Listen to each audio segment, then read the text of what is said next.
Hello दोस्तों, स्वागत है आप सभी का आपके अपने यूट्यूब चैनल बी लर्न में। दोस्तों, आज के इस वीडियो में हम पारिस्थितिक तंत्र में ऊर्जा का प्रवाह के बारे में पढ़ने वाले हैं। इससे पहले के वीडियो में हम पारिस्थितिक तंत्र की संरचना, जैविक अजैविक घटक, खाद्य श्रृंखला और खाद्य जाल के बारे में पढ़ चुके हैं। यदि आप लोग वीडियो नहीं देखे तो देख लीजिएगा, प्लेलिस्ट में आपको लिंक मिल जाएगा।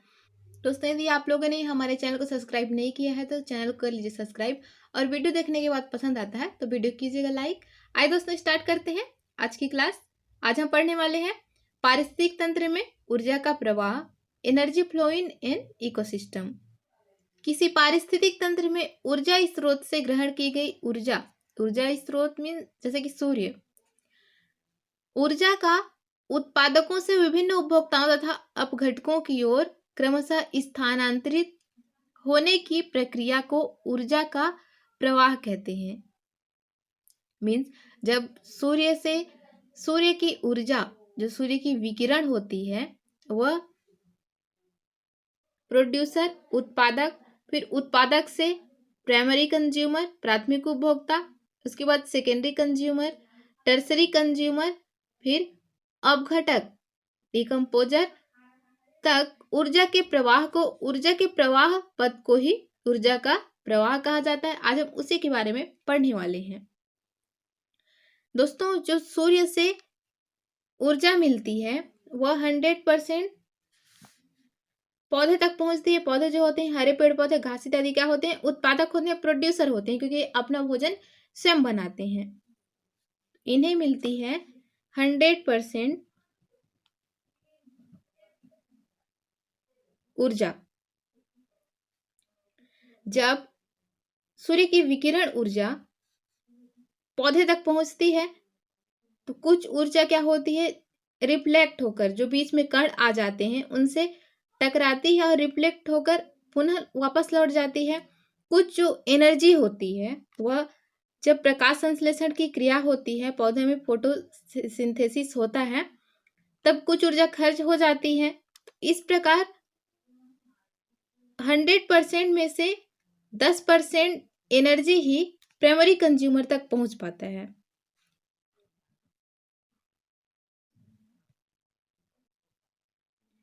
जब प्राइमरी कंज्यूमर में भी कुछ ऊर्जा की खपत हो जाती है, जैसे कि रिस्पायरेशन, जब ये श्वसन की क्रिया करते हैं तब कुछ ऊर्जा खर्च हो जाती है। और 10 का 10%, 10% का 10% कितना होगा? 1%। 1% जो एनर्जी होती है, ऊर्जा होती है, वह सेकेंडरी कंज्यूमर तक पहुंच पाती है। फिर 1% ये भी श्वसन की क्रिया करते हैं और कुछ ऊर्जा खर्च हो जाती है। और टर्सरी कंज्यूमर तक 1 का 10% कितना होगा? 1 का 10% होगा 0.1। 0.1% जो एनर्जी होती है और टर्सरी कंज्यूमर तक पहुंचती है। फिर टर्सरी कंज्यूमर से अपघटक तक आते आते ऊर्जा 0.1% का 10% कितना होगा? 0.01। तो इस प्रकार एनर्जी जो है, इसी को 10% का नियम कहते हैं, 10% का नियम। इस प्रकार दोस्तों, दूसरे स्तर से पहले स्तर से दूसरे स्तर तक पहुंचते पहुंचते ऊर्जा का 10% ही दूसरे स्तर तक पहुंच पाता है, तो इसे ही 10% का नियम कहते हैं। दोस्तों, ऊष्मागतिकी के नियम थर्मोडायनेमिक्स रूल में हमने पढ़ा है कि ऊर्जा को ना तो उत्पन्न किया जा सकता है और ना ही नष्ट किया जा सकता है।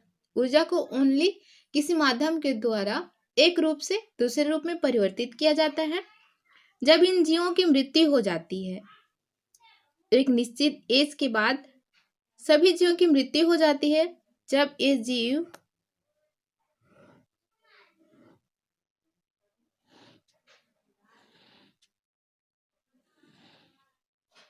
मृत्यु हो जाती है तब ये अपघटित हो जाते हैं और एनर्जी वातावरण में मुक्त हो जाती है। इस प्रकार यह चक्र चलते रहता है। आइए दोस्तों, देखते हैं पारिस्थितिकीय पिरामिड, इकोलॉजिकल पिरामिड। किसी भी पारिस्थितिक तंत्र के उत्पादकों एवं विभिन्न श्रेणी के उपभोक्ताओं की संख्या जीवभार एवं संचित ऊर्जा में परस्पर एक संबंध होता है। इन संबंधों को जब चित्र के माध्यम से व्यक्त किया जाता है तो इसे ही पारिस्थितिकीय पिरामिड कहते हैं। पारिस्थितिकीय पिरामिड मुख्य रूप से 3 प्रकार के होते हैं: संख्या पिरामिड, नंबर पिरामिड, जीवभार पिरामिड, बायोमास पिरामिड, ऊर्जा पिरामिड, एनर्जी पिरामिड। 3 प्रकार के पिरामिड पाए जाते हैं। पहला है दोस्तों संख्या पिरामिड, नंबर पिरामिड।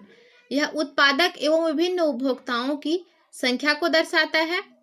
यह उल्टा एवं सीधा दोनों प्रकार का होता है। फॉर एग्जाम्पल, तालाब एवं घास का पिरामिड सीधा होता है। तालाब एवं घास का जो संख्या पिरामिड होता है वह हमेशा सीधा होता है, क्योंकि घास की संख्या, घास क्या होते हैं, उत्पादक होते हैं, तो उत्पादक की संख्या जो प्राथमिक उपभोक्ता होती है उससे अधिक होती है और प्राथमिक उपभोक्ता की संख्या द्वितीयक उपभोक्ता से अधिक होती है। इस प्रकार संख्या पिरामिड में हम संख्या को देखते हैं, संख्या को दर्शाता है संख्या पिरामिड, तो उत्पादक की संख्या ज्यादा होती है और उपभोक्ता की संख्या कम होती है। उसके बाद द्वितीयक उपभोक्ता की और कम होती है, तृतीयक उपभोक्ता की और भी कम होती है। इस प्रकार संख्या में कमी आती जाती है और तालाब एवं घास का जो पिरामिड होता है वो सीधा बनता है, लेकिन पेड़ का जो पिरामिड होता है वह हमेशा उल्टा बनता है। क्योंकि एक पेड़ होता है, पेड़ क्या होते हैं, जो बड़े वृक्ष होते हैं वो क्या होते हैं, उत्पादक होते हैं, और उन पर डिपेंड रहने वाले, उनके फल इत्यादि को खाने वाले जो पक्षी होते हैं उनकी संख्या उनसे अधिक होती है। और पक्षी क्या होते हैं, शाकाहारी होते हैं, प्राथमिक उपभोक्ता होते हैं, और उन पर जो परजीवी निर्भर रहते हैं, उन पर डिपेंड परजीवी की संख्या जो होती है उनसे भी अधिक होती है। और उन परजीवी पर निर्भर जो उच्च परजीवी होती हैं उनकी संख्या और भी अधिक होती है।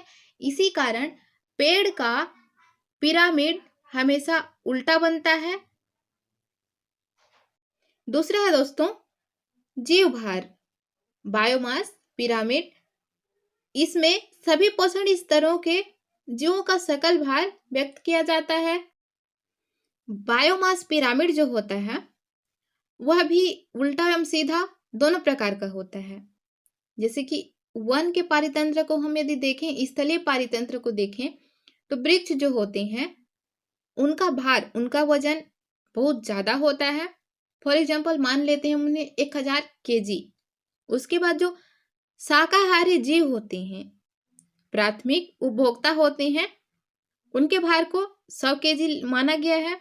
और उसके बाद जो द्वितीयक उपभोक्ता होते हैं उन्हें 10 kg, और उससे ऊपर के जो उपभोक्ता होते हैं, तृतीयक उपभोक्ता होते हैं, उन्हें 1 kg माना गया है। मीन्स वन का जो पारितंत्र, पारिस्थितिक तंत्र होता है जीव भार का, वह सीधा बनता है। वही बात करें हम यदि जलीय पारितंत्र की, फॉर एग्जाम्पल समुद्र के पारितंत्र को हम लेते हैं, तो समुद्र में जो छोटे छोटे उत्पादक होते हैं, मतलब छोटे छोटे जो पौधे होते हैं, उनका वजन कम होता है। उन पर डिपेंड रहने वाले जो शाकाहारी जीव होते हैं उनका वजन उनसे ज्यादा होता है।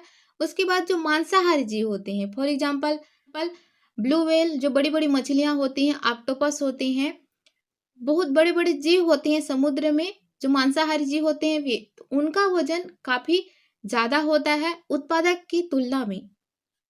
इस प्रकार समुद्र का जो बायोमास पिरामिड होता है वह उल्टा बनता है, क्योंकि उत्पादक का भार कम होता है उच्च उपभोक्ता की तुलना में। थर्ड है दोस्तों ऊर्जा पिरामिड, एनर्जी पिरामिड। ऊर्जा पिरामिड हमेशा सीधा बनता है और थर्मोडायनेमिक्स रूल को फॉलो करता है। ऊर्जा पिरामिड हमेशा सीधा बनता है कि उत्पादक की जो ऊर्जा होती है वह सबसे अधिक होती है, उसके बाद उस पर डिपेंड रहने वाले प्राथमिक उपभोक्ता की कम होती है, और ऊपर द्वितीयक उपभोक्ता, तृतीयक उपभोक्ता, ऊपर जैसे जैसे हम जाते जाते हैं ऊर्जा कम होते जाती है। इसीलिए ऊर्जा पिरामिड हमेशा सीधा बनता है। आइए दोस्तों देखते हैं पारितंत्र में पदार्थों का चक्र, cycling of material with ecosystem. जीवों और वातावरण के बीच पदार्थों का आदान प्रदान निरंतर चलता रहता है। एक और जीव पदार्थों को लेकर अपनी शरीर रचना में वृद्धि करके कार्बनिक पदार्थ बनाते हैं। दूसरी ओर प्रकृति में कार्बनिक पदार्थों का विघटन होते रहता है। इस संपूर्ण क्रिया को चक्रण कहते हैं। आइए दोस्तों देखते हैं जल चक्र, वाटर साइकिल।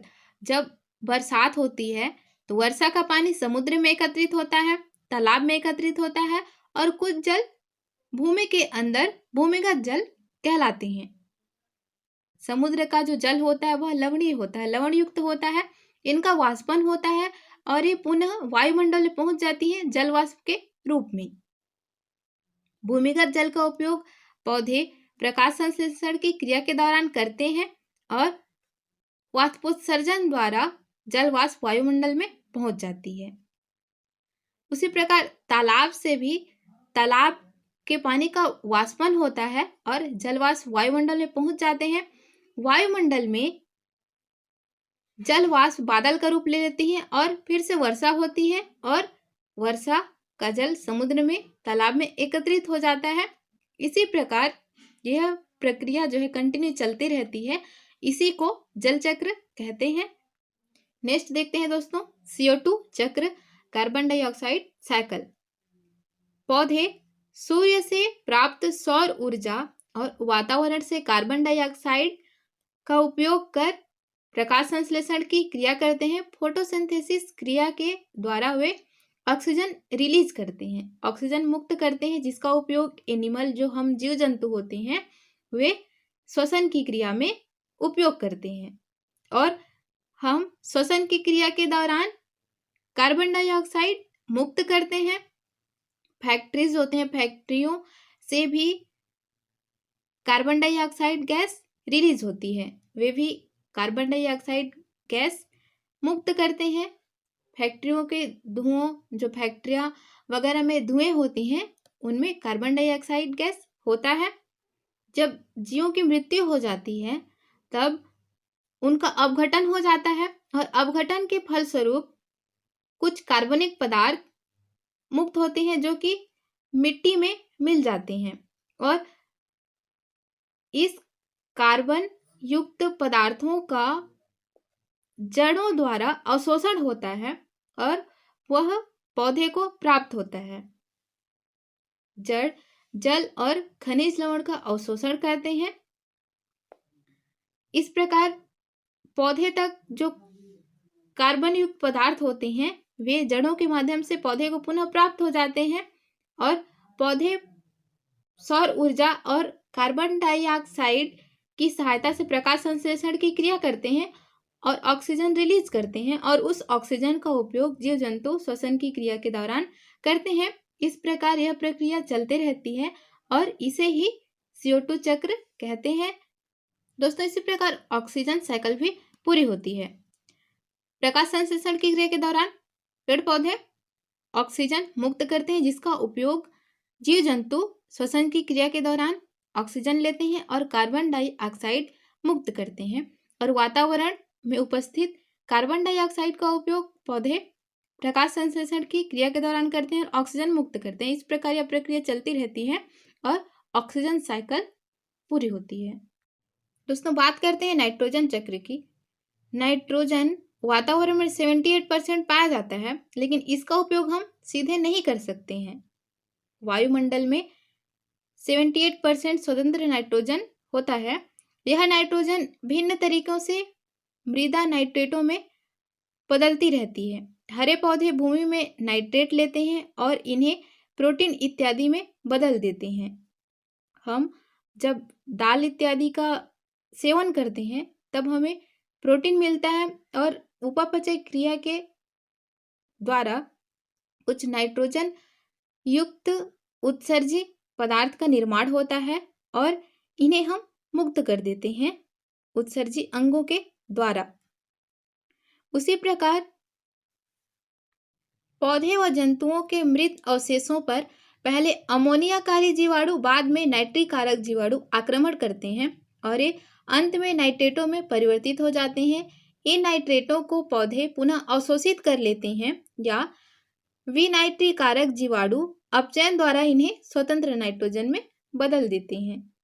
इसी प्रकार दोस्तों पारितंत्र में पदार्थों का चक्र चलते रहता है। मिलते हैं दोस्तों नेक्स्ट वीडियो में। Thank you so much for watching this video.